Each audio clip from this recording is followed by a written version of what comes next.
Mga kwento ng lagim.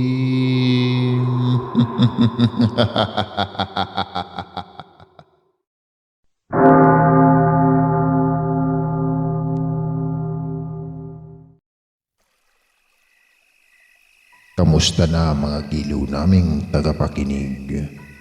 Pwede po kayong mag-comment kung nasang lugar kayo para ma-shoutout namin kayo at kung taga saan kayo.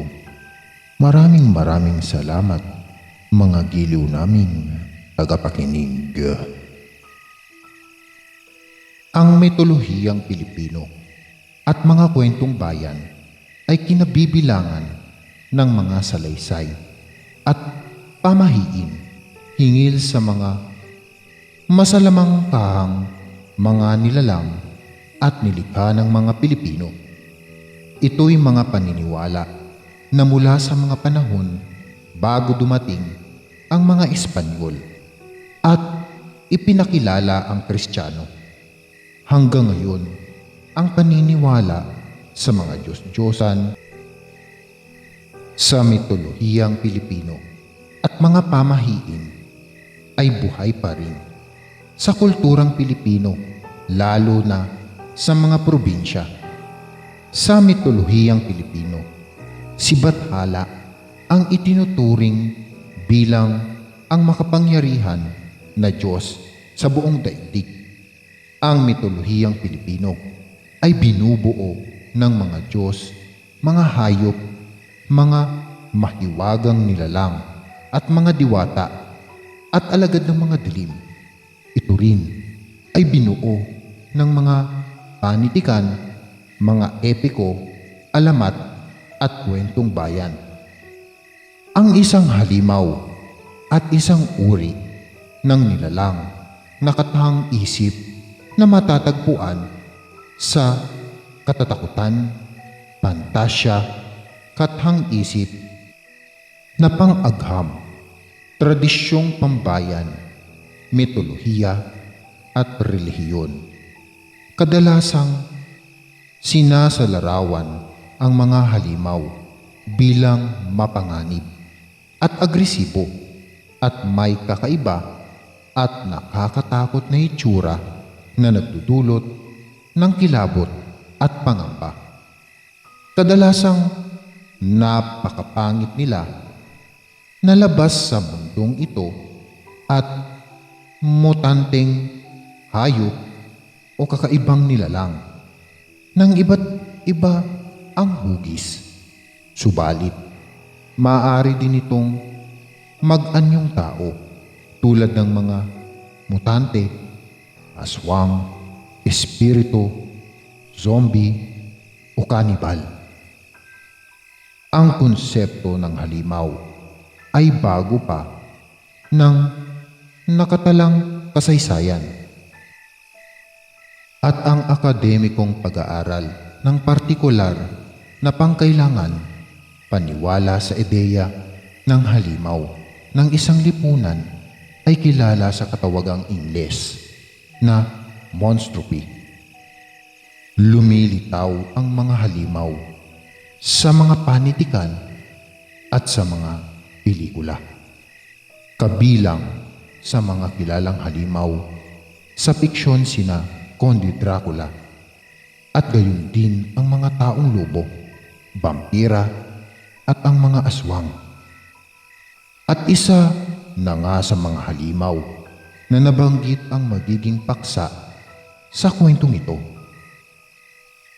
Bago ko simulan ang aking kwento, mga kagiliw, ay nais ko lang magbigay ng kaunting kaalaman tungkol sa magiging paksa ng istoryang ito tungkol sa halamang magiging tema na ang kabute.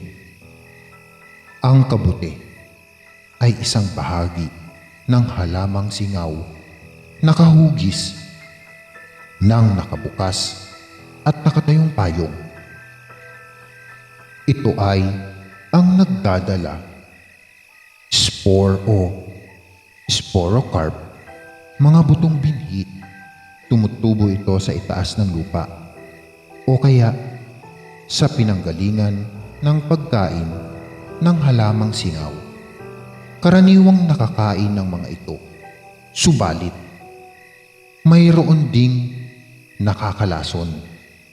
Noong unang panahon, pinaniniwalaan na ang kabuti ay isa sa mga pinamamahayan ng mga nilalang na tinatawag na lamang lupa o duwende.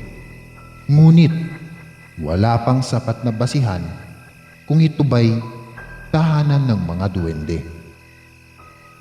Sa Kamindanawan ay may isang maliit na liblib na nayon na kung saan tahimik at matiwasay ang mga pamilyang naninirahan, at isa na nga rito ang pamilya ng mag-asawang sina Enteng Inday. Nakatira ang mag-asawa sa isang liblib na dulo ng nayon ng San Vicente, na kung saan pagtatanim ng mga gulay ang pangunahin nilang pinagkukunan ng pangkabuhayan. Mayroon silang nag-iisang anak na babae na pinagkaitan ng mundo dahil mahina ang kukote nito at mangmang sa lahat ng bagay. Isinilang si Nena na may mahinang pag-iisip at nahihirapan na bumasa at sumulat. Simula nung ito'y nag-aaral pa lang sa unang grado ng elementarya hanggang sa tumuntong sa ika-6 na grado ng elementarya.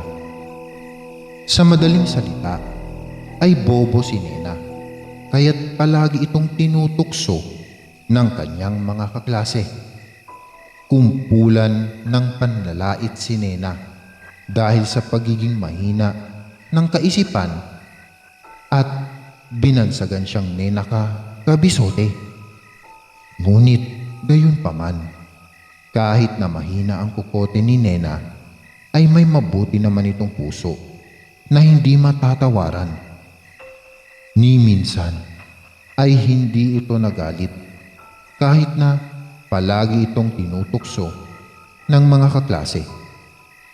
Wala ni isang kaibigan si Nena, kaya't palagi itong nag-iisa at madalas na tumambay sa likod ng kanilang tahanan kung saan nakasadlak ang kanilang munting taniman ng kanilang mga gulay.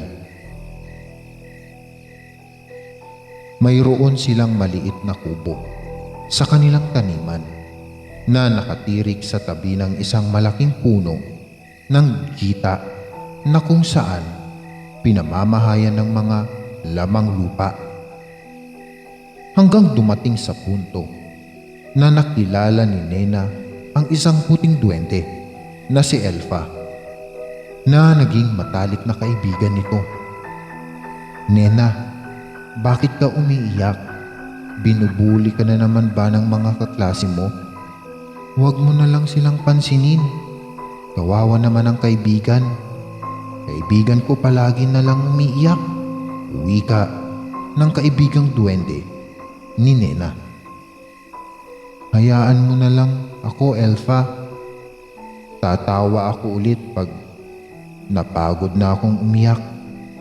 Alam mo naman na tanging pag-iyak lamang ang solusyon para maibsan at mabawasan ang bigat ng aking puso.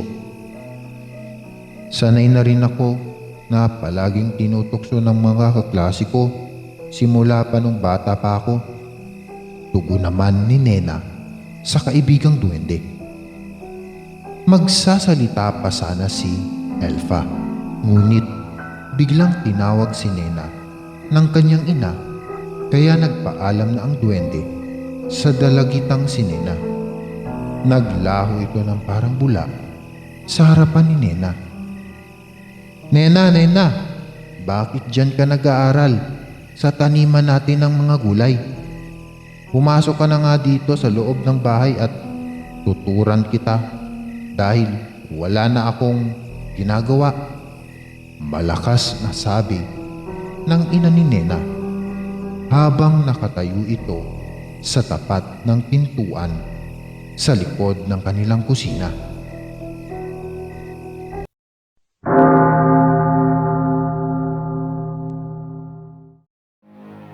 Maraming salamat mga giliw naming tagapakinig.